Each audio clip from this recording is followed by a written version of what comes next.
Good evening, everybody, and welcome to our first session of Congregation Agudat Achim's The American Scripture Project. The American Scripture Project is an opportunity for us to explore some of the founding texts of our country's democracy through a Jewish lens. Now,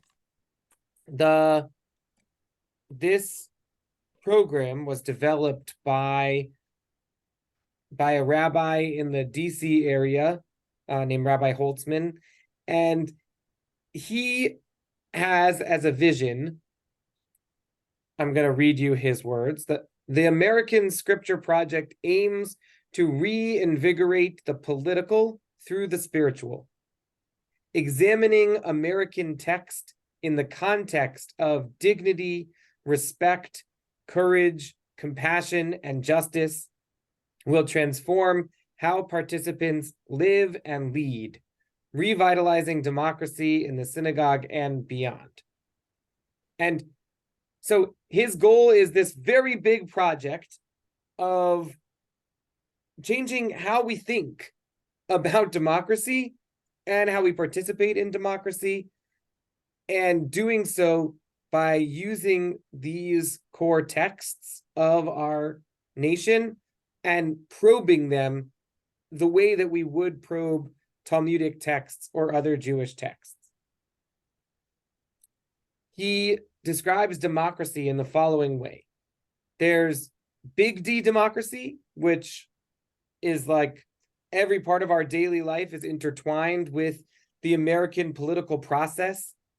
Everything from our homes, schools, communities, roads, taxes, parks, hospitals, they're all linked and inextricable extensions of our local, state, and federal governments.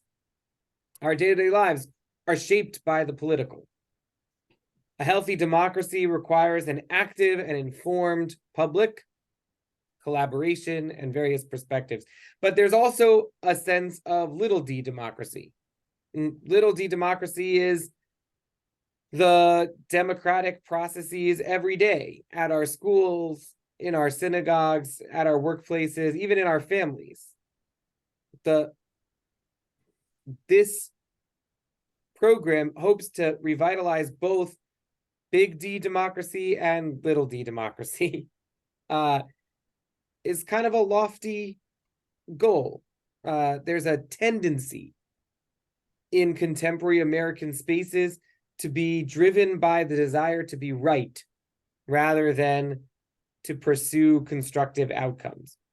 And Rabbi Holtzman really hopes that by sharing this curriculum that he developed in his community with other communities around the country, that he can create a discourse around this that will have the opportunity, that will have actual democracy changing effects.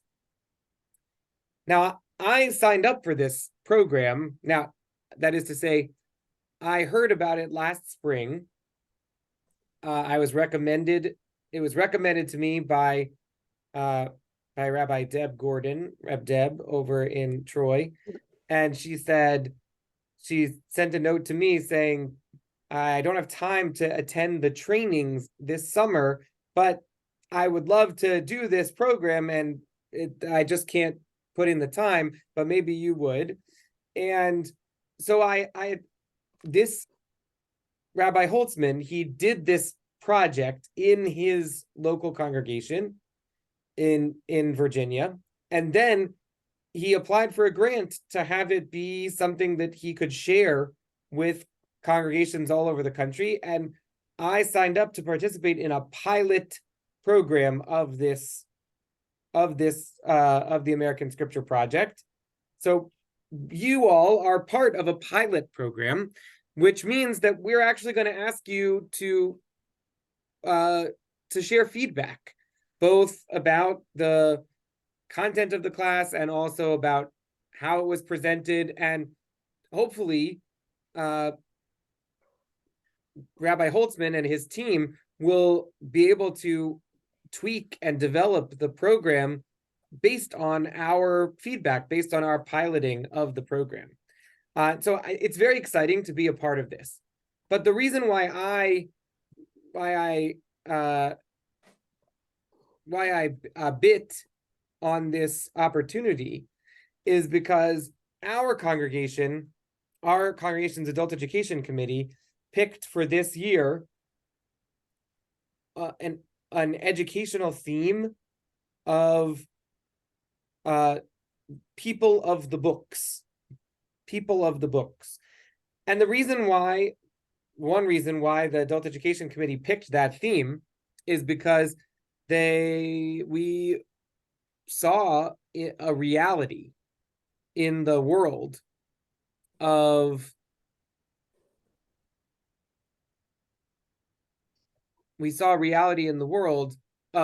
increased censorship, increased book bannings, increased concern about literature in the public discourse. And we wanted to respond to that by looking at what Judaism, which is a profoundly literary culture, what Judaism has to say about the books. And it felt to me like this topic, thinking about synagogues as a place where we can use our Jewish practice of text study and reflection and dialogue and connection to a literary culture as an access point into American democracy, that seemed really very connected to the broader social and political scope of our theme this year of People of the Books. So that's my broad introduction. Does anybody have any comments or questions of what brought you to this class? Something to do on a Thursday evening.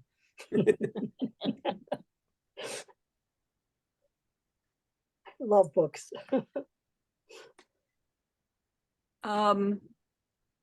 Let's see. I'm Martha. This is my mom, Betty. Oh, She just turned 98 on the 14th. Mazel tov.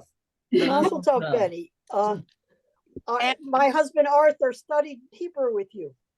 Oh, Arthur. Arthur studied. Aaron. Ari. Okay. No, Aaron. Okay. Yes, we just saw Nurit and Effie. Yeah, I just had dinner with them. They came by on her birthday. Happy birthday.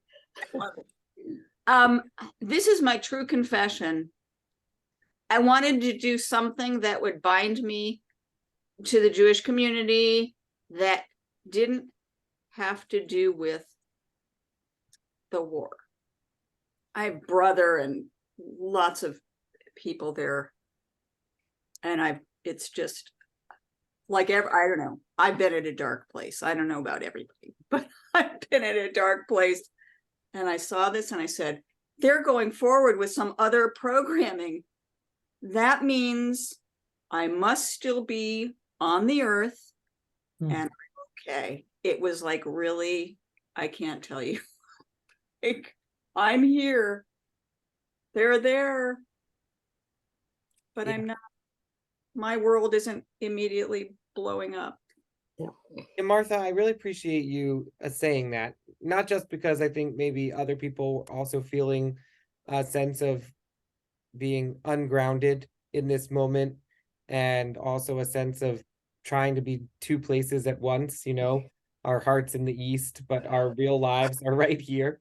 But also because this project, which this is the first one, but we're gonna do once a month over the next 6 months. There are 6 sessions. This project is not directly related to the war in Israel. But I do want to say this, which is,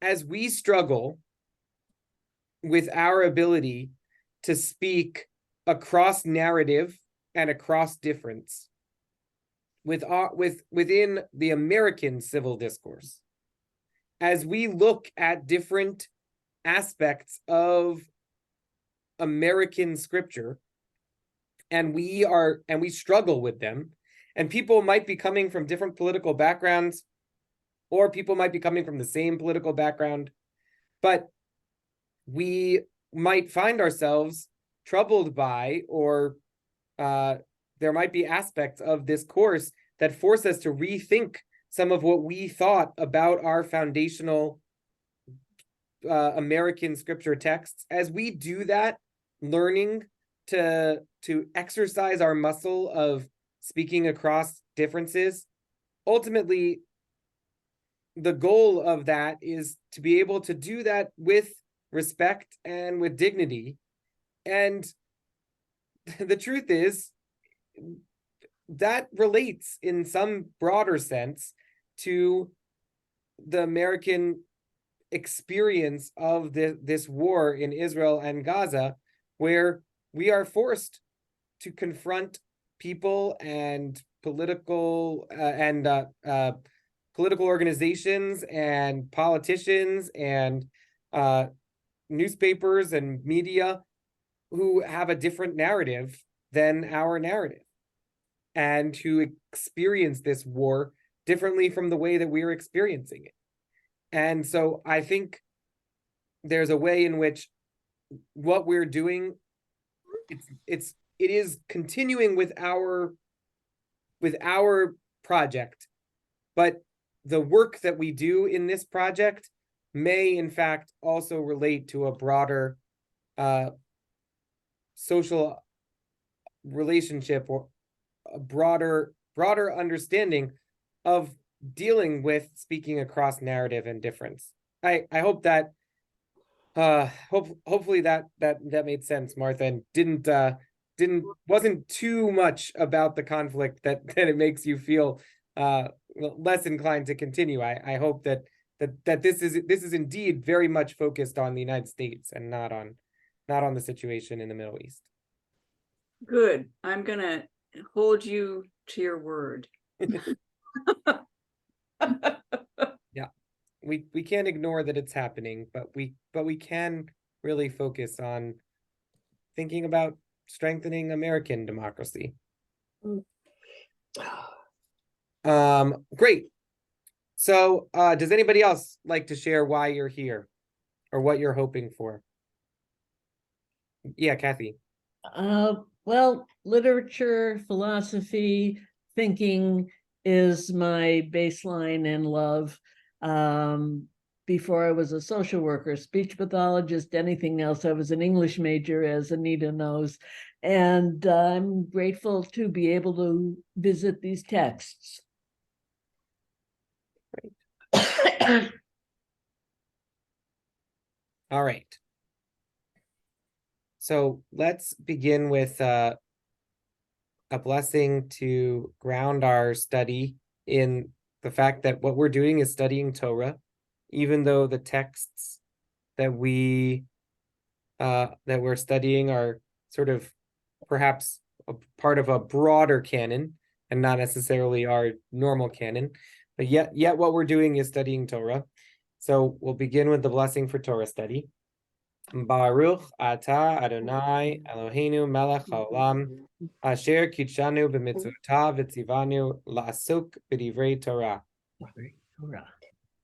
All right, so today what we're hoping to do in our session is to look at the way in which narrative shapes experience, and specifically thinking about certain narratives shaping the American experience. We are going to look at how boundaries shape and are shaped by immigration and by the definition of dominant narratives. Who is here, who is coming, who already was present, who is not. We're going to reflect on how people react when confronted by the gap between our vision for America and the reality. And we're going to look at we're going to look at it and unpack some spiritual habits for healthy democracy, which we're going to hope to use in our course going forward. And then, as I've put in the chat, there is this this wonderful participant workbook, which you're welcome to download, to print out. And there's a lot there that we're not necessarily going to get to everything in our session today. And whatever we don't get to, you can continue to explore going forward. And at the end of the class, I will also share the participant workbook for next month's class so that you can begin to think about what we're going to do next time as well.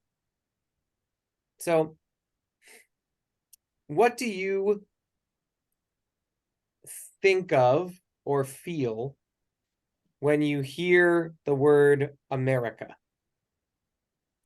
What does it symbolize and represent to you? So take 2 minutes, 3 minutes, write or draw or think. What do you think of or feel when you hear America? What does it symbolize and represent to you, to others? America.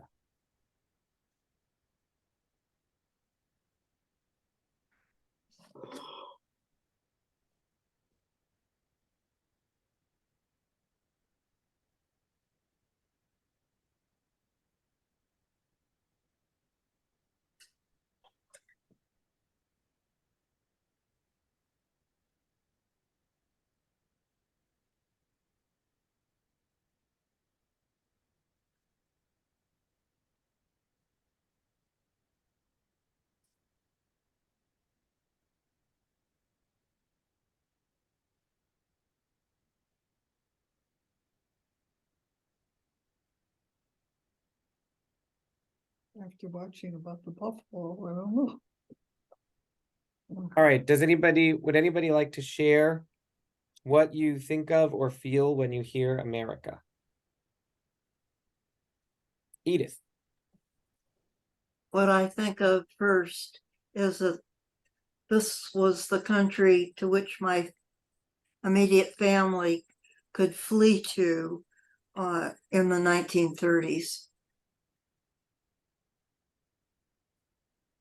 Wasn't easy for them to get in, but they did.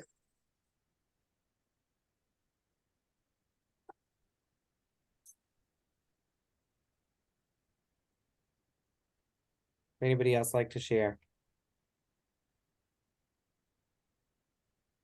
Kathy? I just wrote in the group chat, the freedom to be, individualism, hope, but I'm not sure if that fits anymore.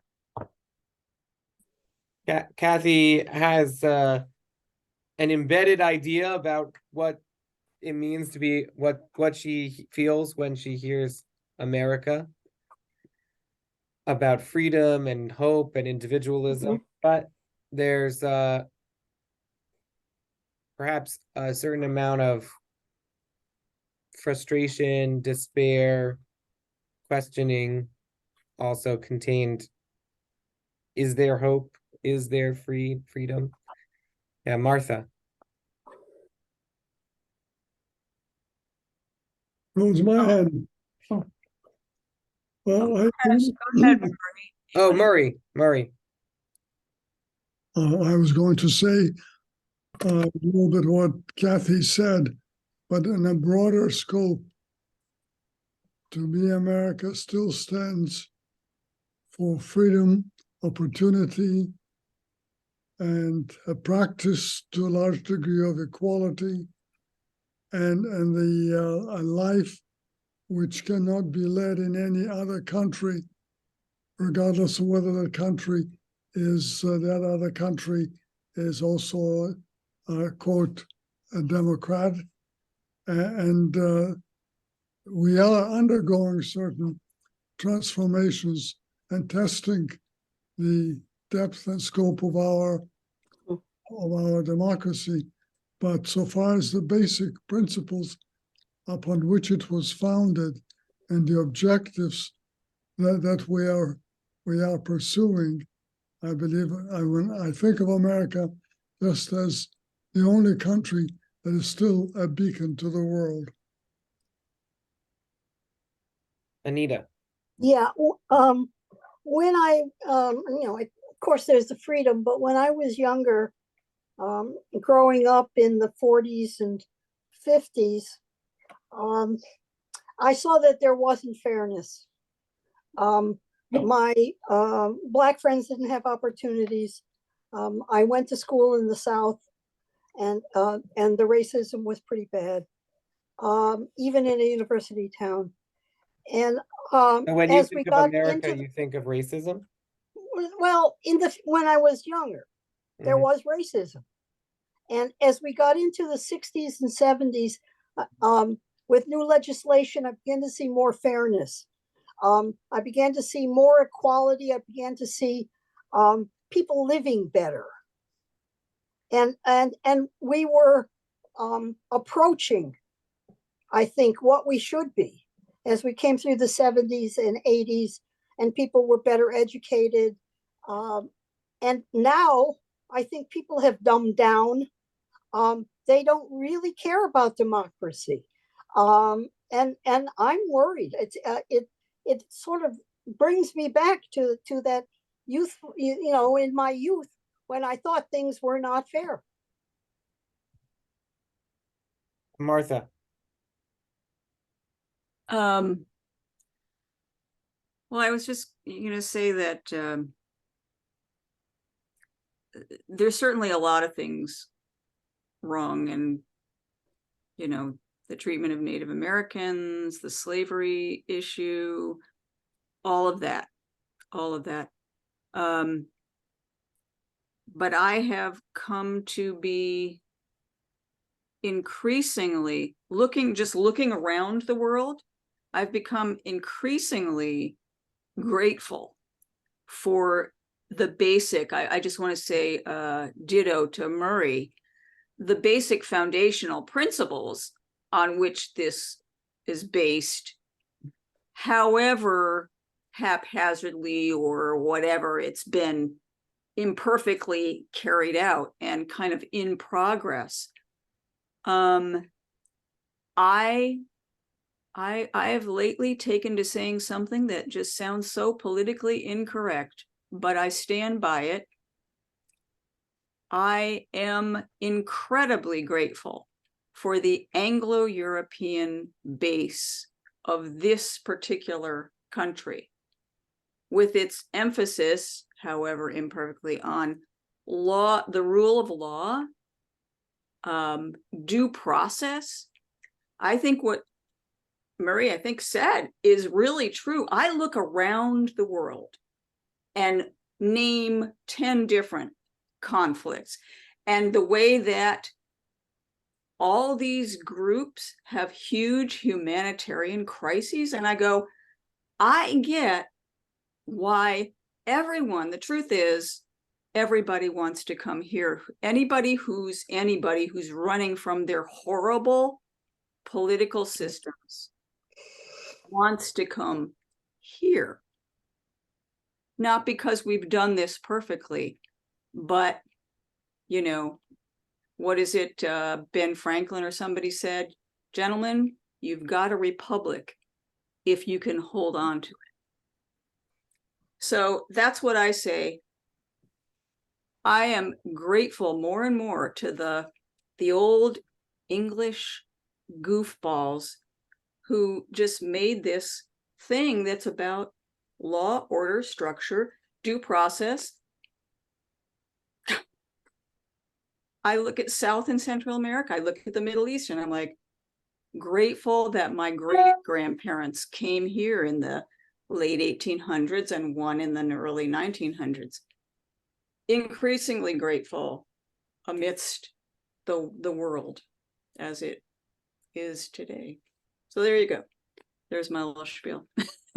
Does anybody else have something they want to share about their feelings when they hear the word America?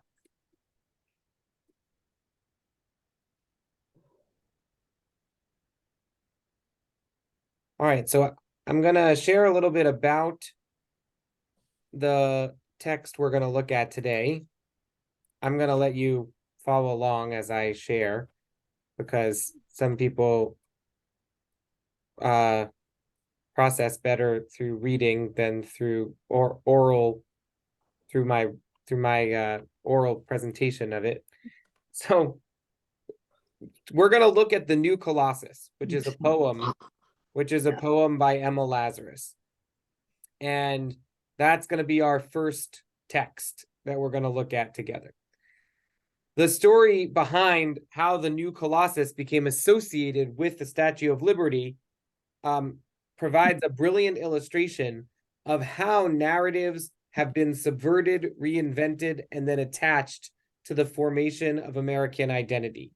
So we're looking at the New Colossus as a poem, as a piece of text, but we're also looking at the broader themes that the poem represents of narrative, how the narrative has been subverted, and the narrative that we're especially looking at is American exceptionalism, the idea of American exceptionalism, which some people did share in their reflections about what they think about America.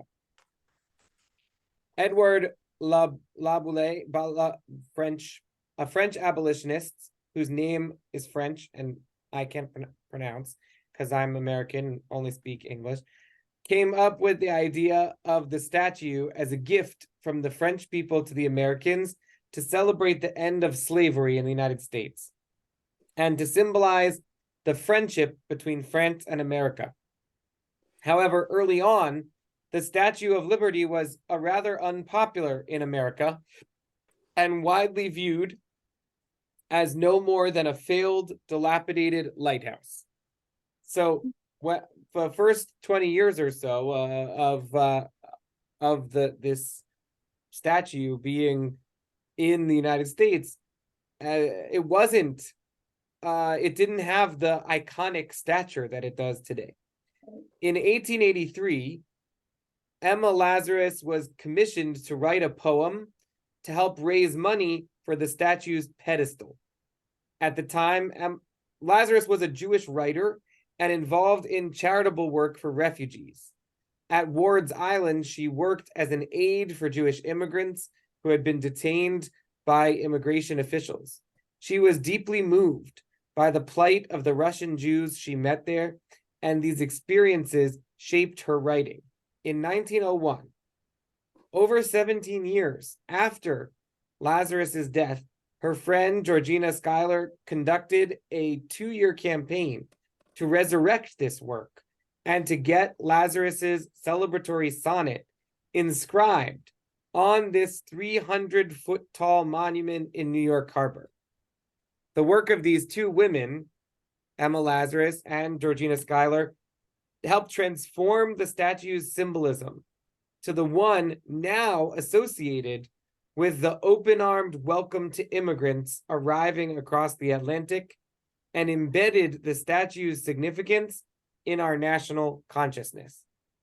And here's a lithograph from 1884 that depicts boats surrounding the Statue of Liberty in New York Harbor.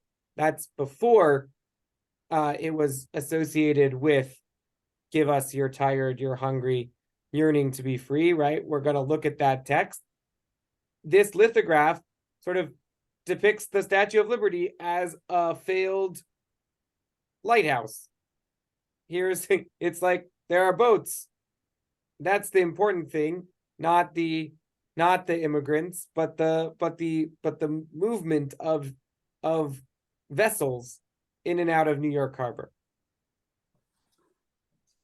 Lazarus's huddled masses described the waves of Ashkenazi Jews that were then arriving on American shores. While 19th century Americans largely welcomed those who, like them, were Northern European farmers or artisans, they opposed impoverished Southern Europeans, like Italians, and equally impoverished Eastern European Jews.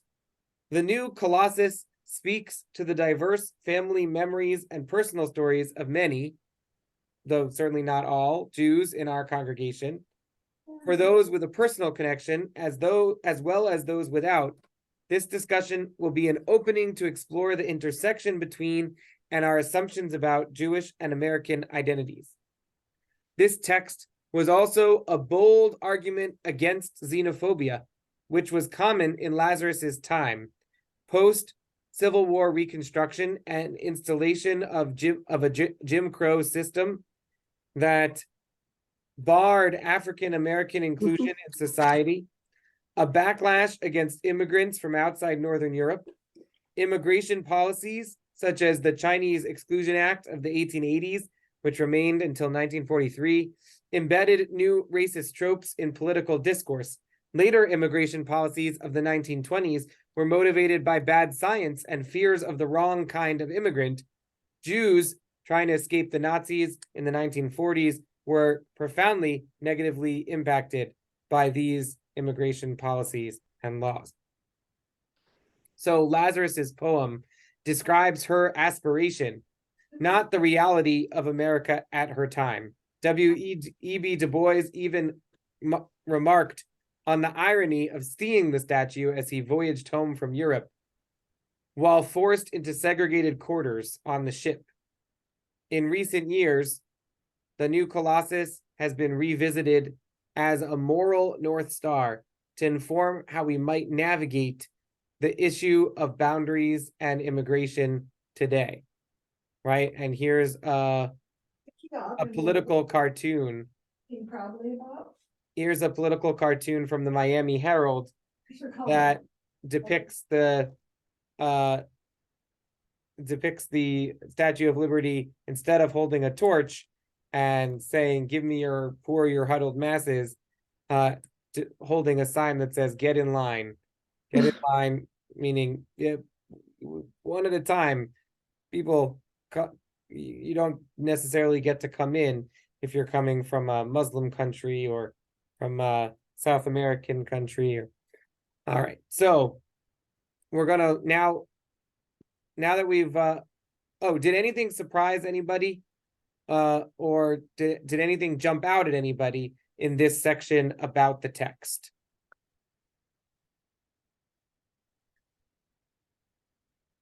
Actually, I'm surprised that there wasn't a movement to remove the statute after the early 1920s, when immigration was severely restricted in the United States, with very limited quotas, especially for the Jewish people, and many others, as you mentioned, the Muslims and other countries, Chinese, Japanese. There were great allocations to Europe, etc.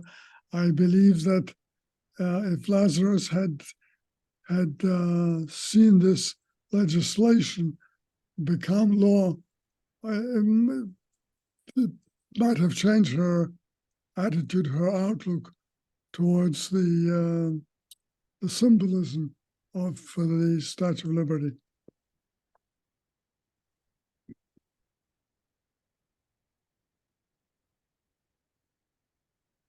Thank you. I don't know the answer to your question. That is to say, it is possible that that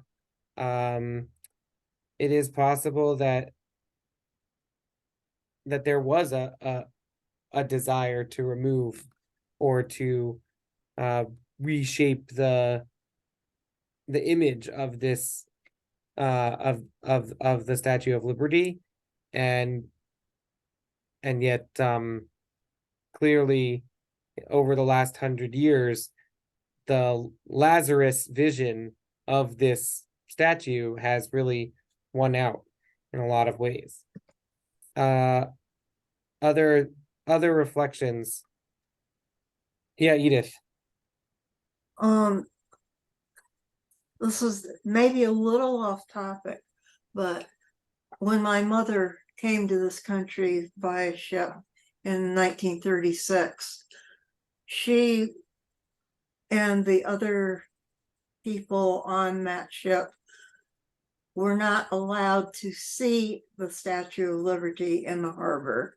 They were all busy down in the ship filling out their papers. And it was not until they were in port at the berth that they were allowed to come back up. And so she did not see it when she came to this country. All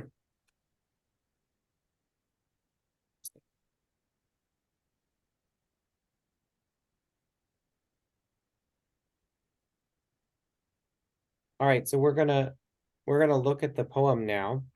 I'd like you to, as we look at the poem, I'd like you to think about what stands out to you, what is unclear, and what makes you uncomfortable. And I'm gonna put the poem up here, and we're gonna read through it a few times, but also maybe before we do any discussing, take some notes and ask yourself what stands out, what is unclear, and what makes me uncomfortable. So here we go. The New Colossus by Emma Lazarus. The New Colossus. Not like the brazen giant of Greek fame, with conquering limbs astride from land to land. Here at our sea-washed sunset gates shall stand a mighty woman with a torch whose flame is the imprisoned lightning, and her name, Mother of Exiles. From her beacon hand glows worldwide welcome. Her mild eyes command the air-bridged harbor that twin cities frame. Keep, ancient lands, your storied pomp, cries she with silent lips. Give me your tired, your poor, your huddled masses yearning to breathe free, the wretched refuse of your teeming. Send these, the homeless, tempest-tossed to me. I lift my lamp beside the golden door. I'm going to read it again. Again, to think about what stands out, what is unclear, what makes me uncomfortable. And what I'm going to ask you to do, if it's okay, is if you would be comfortable doing so, to write a response to the question, what stands out, in the chat, but not to hit send until I say so. So that everybody has an opportunity to write something, write it there, but don't hit send until I say, okay, now everybody send. And if you're with somebody on the same screen, feel free to collaborate in what you're writing. I'm gonna read it one more time. What stands out? The New Colossus. Not like the brazen giant of Greek fame, with conquering limbs astride from land to land, here at our sea-washed sunset gates shall stand a mighty woman with a torch whose flame is the imprisoned lightning, and her name, Mother of Exiles. From her beacon hand glows worldwide welcome, her mild eyes command the air-bridged harbor that twin cities frame. Keep, ancient lands, your storied pomp, cries she with silent lips. Give me your tired, your poor, your huddled masses yearning to breathe free, the wretched refuse of your teeming shore. Send these, the homeless, tempest-tossed to me. I lift my lamp beside the golden door. So if everybody can write something that stands out, but don't send it yet, just wait until I say, okay, now send it. All right, so write up, we'll take a minute. What stands out?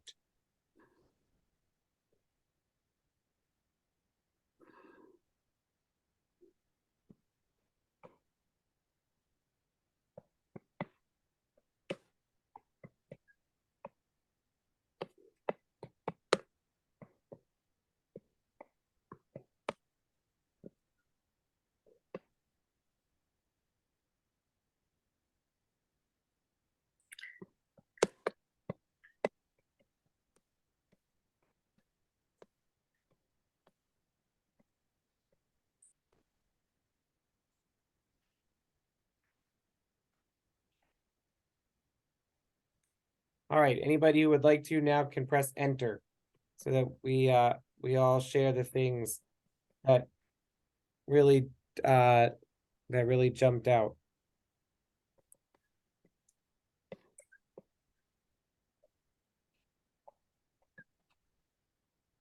All right, thank you. Now, everybody, so we have somebody wrote a woman, not representative of where we are today, mother of exiles, idolizing the nation compared with today, keep your storied pomp.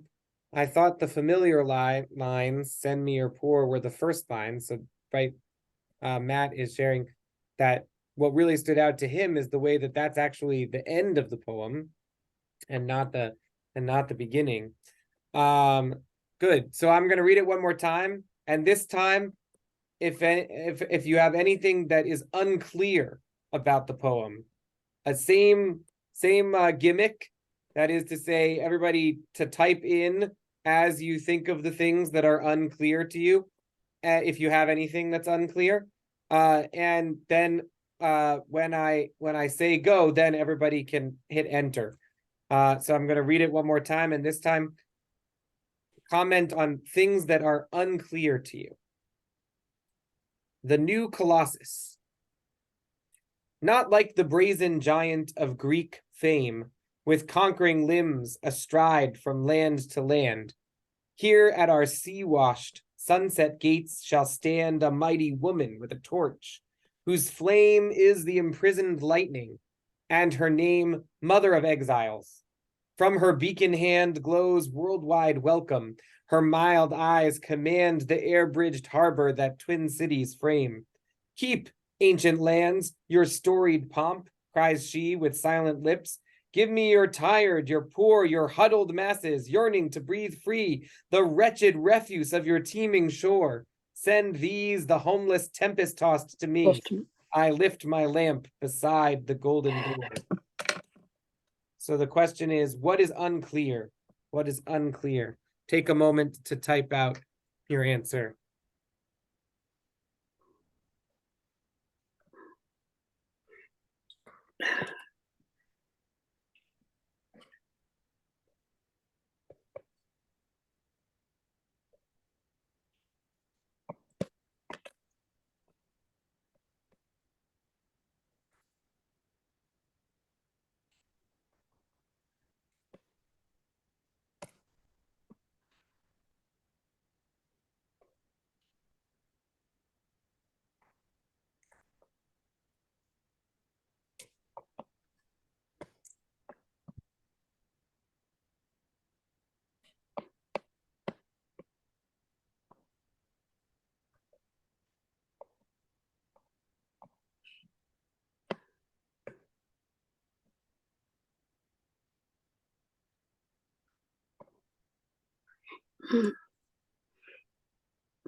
All right, let's press enter.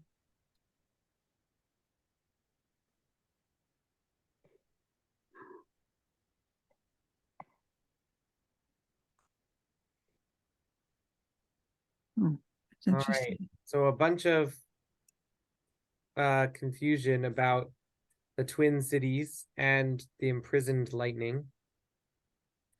And then also storied pomp. With regard to, I'm not going to answer any of these questions yet, but I do think like there are some really unclear phrases in this poem. Nice. All right. I'm going to read it one more time. And this time, if there's anything that makes you uncomfortable, if you'd be willing to share what it is that makes you uncomfortable and why it makes you uncomfortable. Oh, and I feel like this is also Anita. I missed that Anita shared, because she shared a tiny little bit earlier. She said, "Why wretched refuse?" This goes also to the what makes you uncomfortable. So yeah. And so yeah, so as we read through it the last time, to think about what makes you uncomfortable, if anything, and to share that, and then wait until I say enter, and then we'll you can share. The new Colossus. Not like the brazen giant of Greek fame, with conquering limbs astride from land to land. Here at our sea-washed sunset gates shall stand a mighty woman with a torch, whose flame is the imprisoned lightning, and her name, Mother of Exiles. From her beacon hand glows worldwide welcome. Her mild eyes command the air-bridged harbor that twin cities frame. Keep, ancient lands, your storied pomp, cries she with silent lips. Give me your tired, your poor, your huddled masses, yearning to breathe free, the wretched refuse of your teeming shore. Send these, the homeless, tempest-tossed to me. I lift my lamp beside the golden door.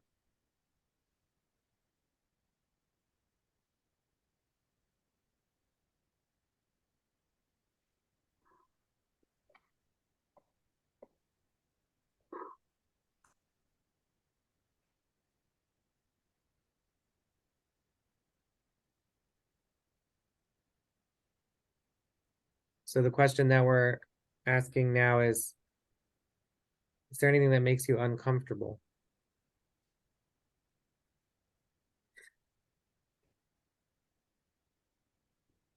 Why would it?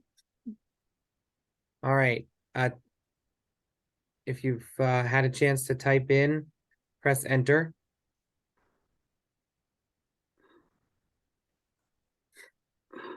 Why?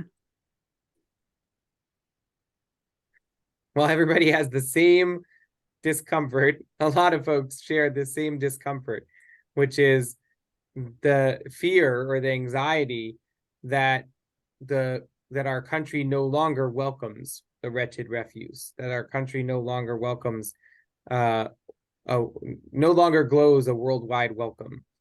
The ideals expressed here are not true today. Remember, of course, that the ideals expressed in this poem were not true in Emma Lazarus's day either. Either. Right? Wasn't Lazarus in a kind of brilliant way shapes through this poem our expectation for what American society should be like, right? She is creating a narrative. So let's talk about that a little more. How does Lazarus illustrate in this poem conflicting views of what America stands for abroad? So when you think about what America stands for abroad, how does Lazarus play with those ideas and present that kind of conflicted views?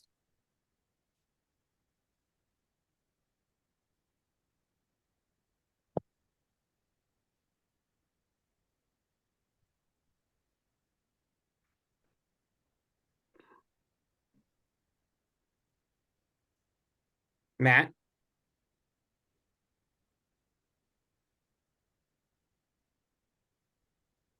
I can't hear you, Matt. If you're talking, you seem to have unmuted, so I thought maybe you wanted to speak.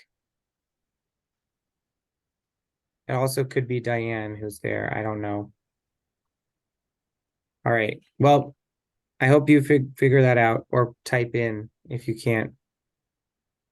Yeah, Kathy. Well, she's contrasting the Greek Colossus at Rhodes and the pomp and the ceremony with more simplistic, supposedly, values of the New World and the welcoming toward immigrants, that we're not what the pomp and circumstance of the old world was. We welcome everyone, hopefully. Nice. So the right at the outset, she says, not like the brazen giant of Greek fame, right? So in other words, yes, America is a democracy, right? Like founded principle, like the ancient Greek democratic systems. But unlike the Colossus of Rhodes, with conquering limbs astride from land to land, America is not trying to conquer the world. right? At least not in the late 19th century when she's writing. America is welcoming anybody who wants to come from anywhere else to come to America. And as you said, Kathy, right? She's saying storied pomp is right. The all that ancient history, all that Homerian epics, all these like the Colossus and everything that the Colossus of Rhodes stands for, right? All of that is an old world thing. And what are we here about? We're a beacon of worldwide welcome. We're a torch. We are mild eyes, right? America is about people yearning to breathe free, and that that breathing free is something that you can do in the vast expanses of land that the United States offers. Nice. Other examples of sort of the way that this poem sets up a new world, old world kind of the expectations that we have of the American experience, and how they are upheld and undermined by this poem.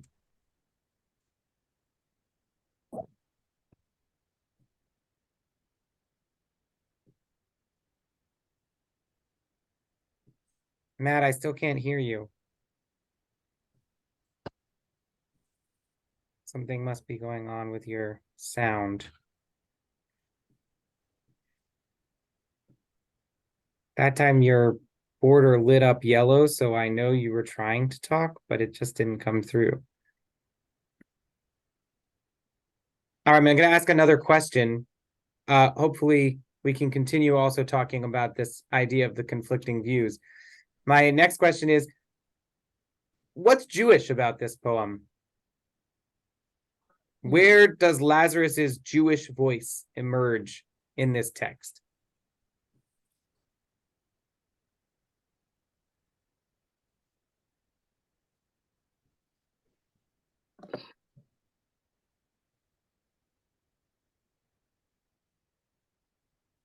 Anybody have a thought? Okay, I'm just gonna kind of go back to what I think are like some scriptural basis Okay. about welcoming the stranger in your midst. That definitely is a theme that appears in Jewish scripture, Jewish canon. Nice. Nice. What else? Yeah, Kathy.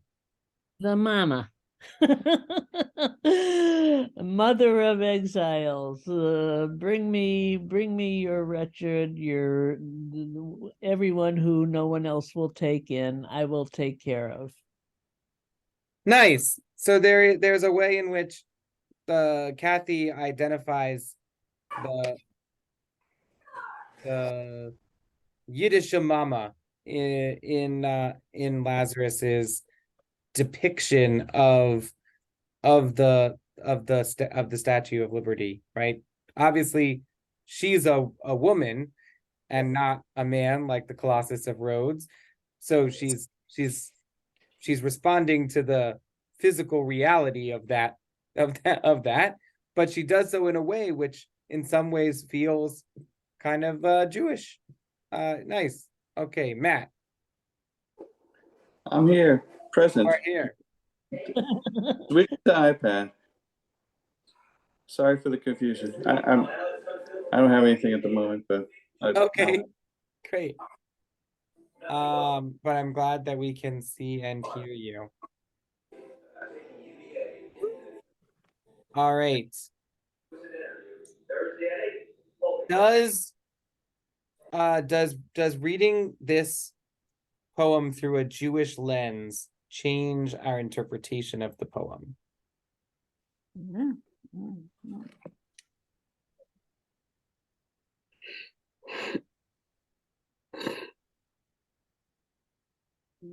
Murray. I'm sorry my voice isn't quite as strong, but I'm hobbled by the description of who is welcome, rather than saying come one and all. But no, it's only those, the oppressed, the poor, the huddled masses, and it's a very limited in some ways. It has a pathos here which makes me uncomfortable, because the welcome should be to all.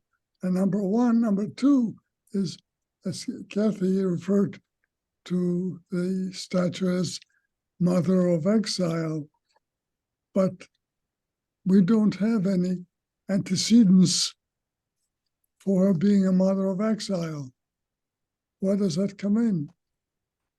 Is it because she was exiled from France? Mhm. Why Mother of Exile? Well, I think the phrase Mother of Exiles also is a biblical phrase. I would have to look it up. But back to Martha's point, I think, well, maybe I completely invented this, but I think that Rachel is described in Jeremiah as, or using similar language, like Rachel is crying over her exiled people and has this aspect of being the mother of the someday ingathered exiles. And there is a way in which the United States of America, the founders of our nation, did cast America as a new Jerusalem, a new promised land, and I think that Lazarus is building on that tradition of thinking about New York, America, as a new Jerusalem. So I wonder if that partially answers your question, Marie, or at least complicates it a little more. I always thought of Vilna as being the New Jerusalem. Yeah, good. Good. So narratives are the stories that we tell to make meaning out of existence. That operates both the personal and the collective level, and it shapes our sense of identity. Given the size, history, diversity, and complexity of the United States, of course, there are a wide multitude of stories, perspectives, and narratives, each within each larger narrative. The stories are overlapping, and sometimes the stories are contradictory, right? I give a quick example of a contradictory story is the story about July 4th as Independence Day, which in the last two and a half, 3 years, obviously longer than that, but it's come really to the fore in the last 2 years as a large portion of the country reminded us in the wake of the George Floyd murder and that summer of protest, that in fact July 4th was not the liberation freedom day for everybody, and there's a new federal holiday. The newest federal holiday honors the moment where everybody got to be free, the moment where the last bastion of slavery was ended in this country, and that is the 19th of June, or the holiday known as Juneteenth. Juneteenth is a counter narrative, a response to July 4th's narrative about proclaim freedom throughout the land. I grew up, you probably grew up with July 4th as Independence Day, but for a broad, large swath of our country, that always came with kind of a feeling of incompleteness of like the story wasn't fully told. And celebrating July 4th felt uncomfortable in the context of continued slavery, and in the context of July 4th, the Constitution of the United States and the 3/5 clause and the protections afforded to the to slave owners. And right, like when we think about Independence Day, I was not raised to also think about the counter narrative. But our newest holiday, our newest federal holiday, Juneteenth, responds to that and forces us to think about July 4th a little differently, and to say here's a counter narrative that actually creates an overlapping and somewhat contradictory celebratory story. Right? Juneteenth is also a celebration. And I'm not saying that, I don't think that President Biden, when he announced that Juneteenth would be a federal holiday, I don't think he was saying don't celebrate July 4th, but he was saying here is another narrative that is also an important American narrative. One of our duties as citizens is the stewardship of our national narratives.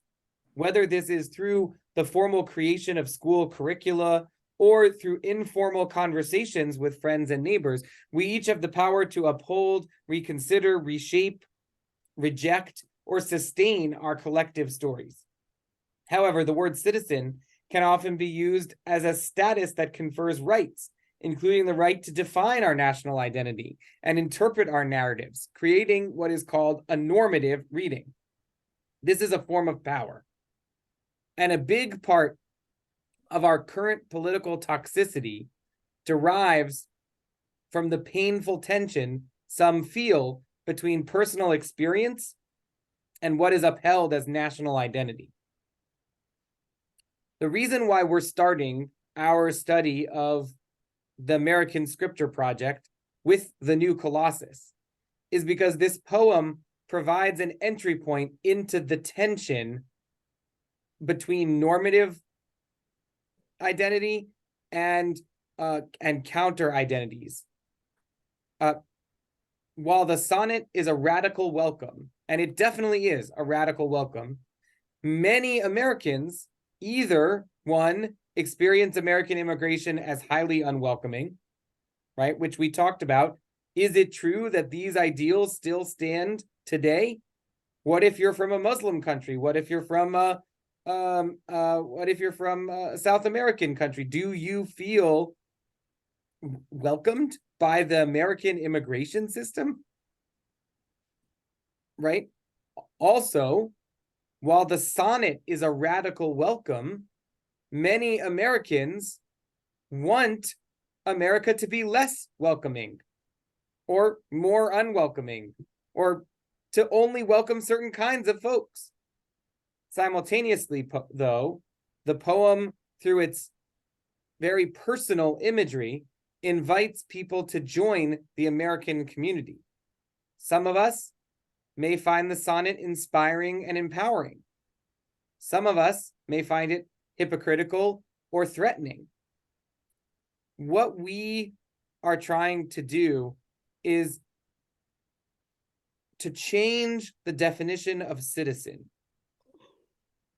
to reflect that power dynamic engaged in the idea of citizenship, and to reset the definition of citizen from someone with the right to control the narrative to someone with the obligation to interrogate the narrative.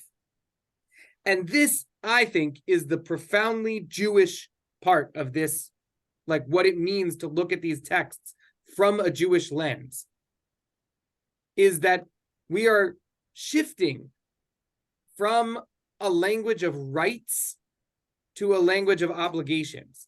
What does it mean to be a citizen of this country? It means that citizens, it's not that we have the right to define our national identity, it's that we have the obligation to interrogate the narratives of our national identity. So, I mean, to me, that feels really powerful. And it feels like a project that I can really get behind. But it's a huge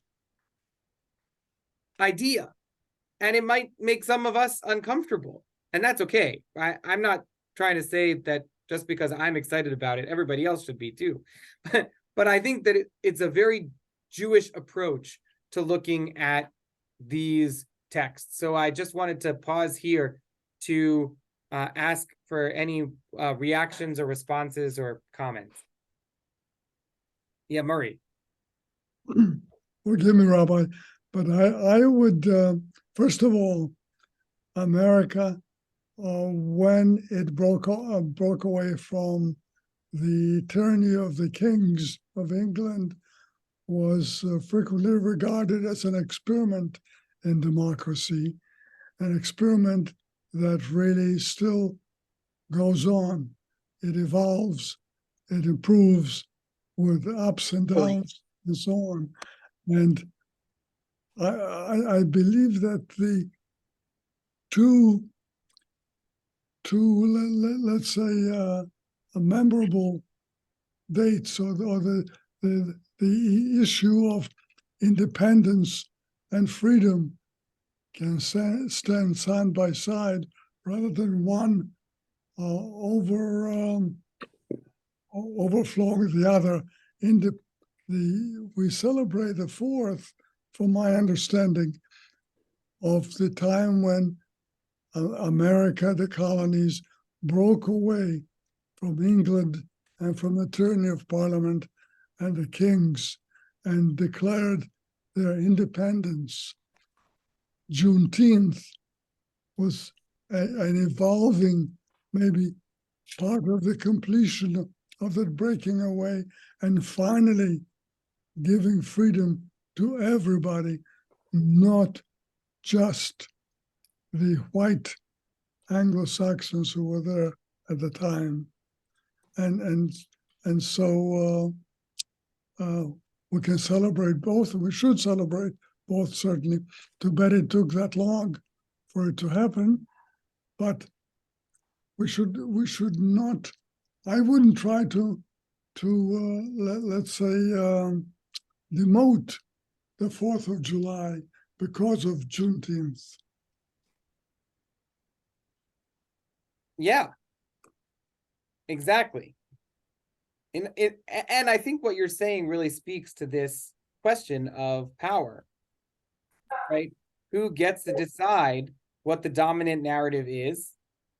And our role, maybe, as we can think about what it means to be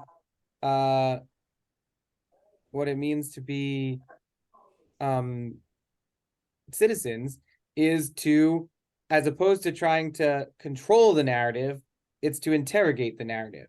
What does it mean that we now have 2 holidays of independence? And what does that do for our experience of the American political landscape? And I think your discomfort with my presentation of it as competing or overlapping narratives, right? That you want to say, no, there's one narrative of freedom, and July 4th is a beginning point on that narrative, and Juneteenth is an end point on that narrative, but it's one narrative of freedom. I don't know. I'm not Black. I'm not a Black American, but I wonder if the experience of the Black community would be so quick to describe it that way, or whether actually saying, no, there's a counter narrative here that's going on, where a whole section of our country wasn't honored by the first holiday, and now there is a holiday that honors and centers that experience. I think it's a good example of this question of dominant narratives.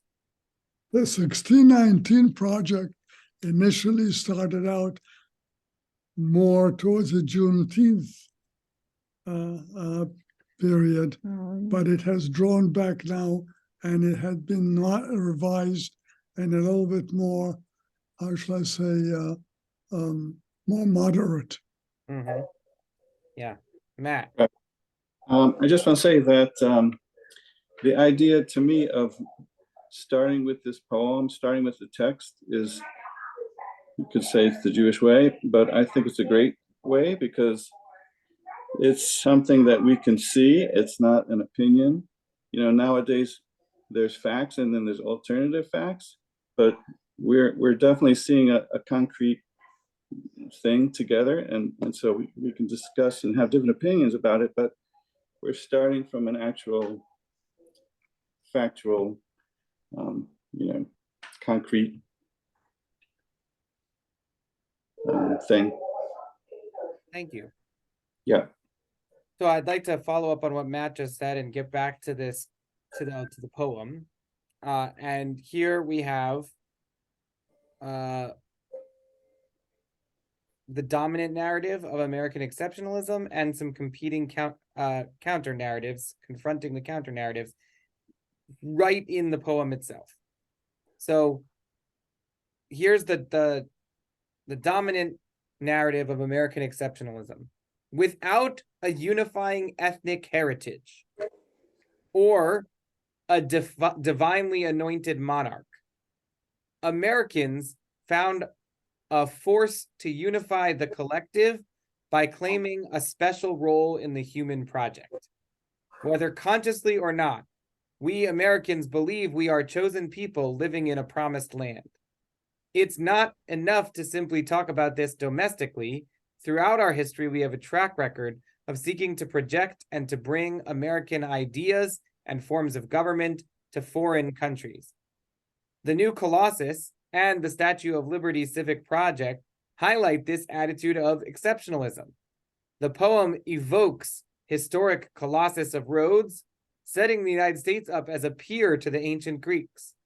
And the statue, which faces Europe and towers in the harbor of America's biggest city, boldly asserts that this place is different and better than its predecessors, right? And there's no question that that is a part of what Lazarus is setting up. But she also contains a lot of counter narratives that are both contained in her poem itself and in response to her poem. The assertions in the text run counter to many of the realities of its time, which we discussed, right? At the time that she wrote it, was the United States truly welcoming all comers? No, there was these Chinese exclusion laws, and then later there were laws that really deeply affected the ability of our own Jewish people to come. While the poem emphasizes the poor, America has always had a nativist, and while the poem emphasizes welcome to the poor, and America has always had a nativist anti-immigration part of the population. And indeed, we still do today, right? While the statue was meant to emphasize the victory of liberty, and freedom has always been an ideal in the United States, various groups have lacked access to freedom throughout our history.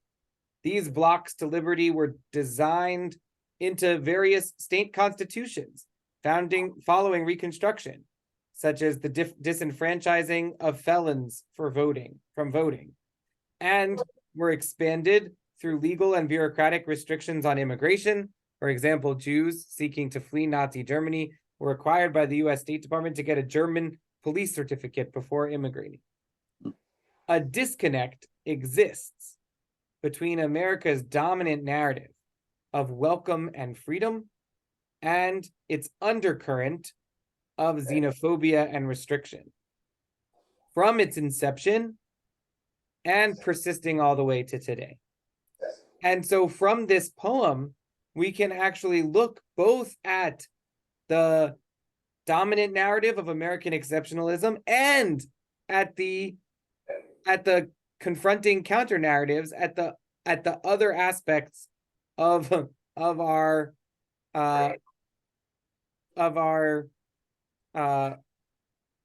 collective communal consciousness that affect the story that we tell. Good roundup. So we're coming close to our end time.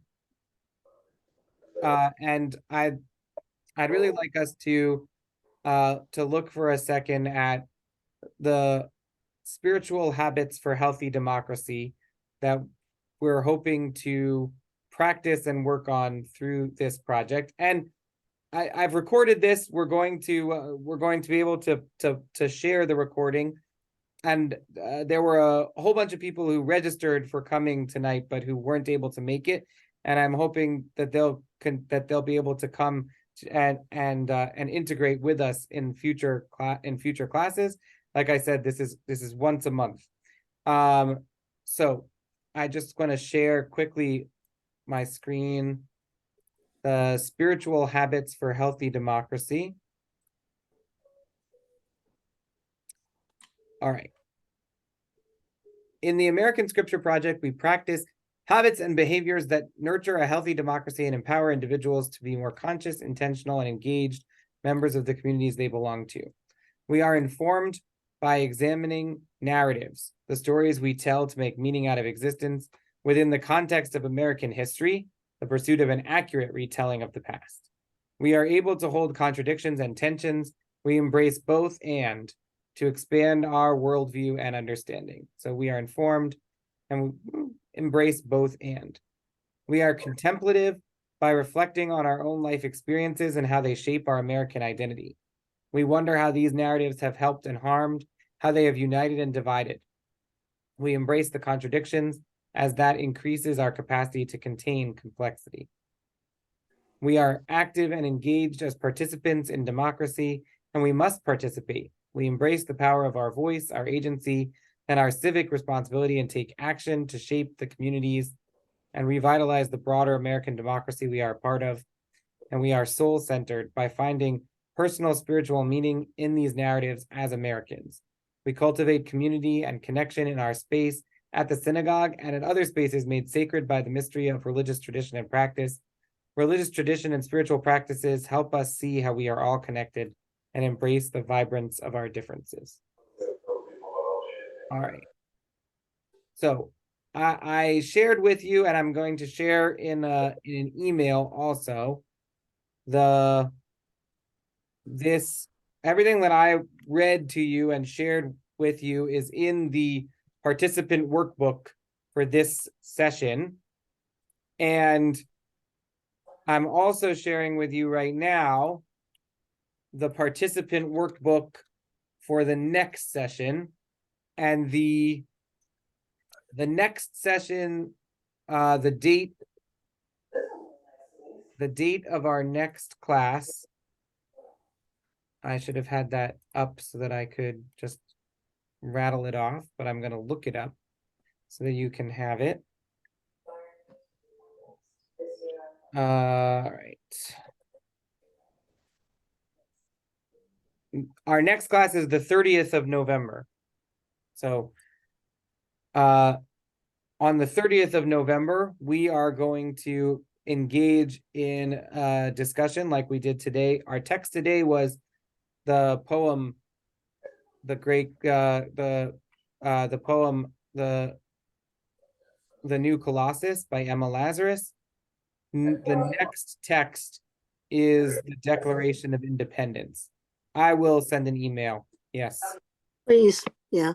Please send both links. I will send both links in an email, and also to everybody who registered but wasn't here. And so next month we're going to look at the Declaration of Independence as our text. All right. Does anybody have any closing thoughts?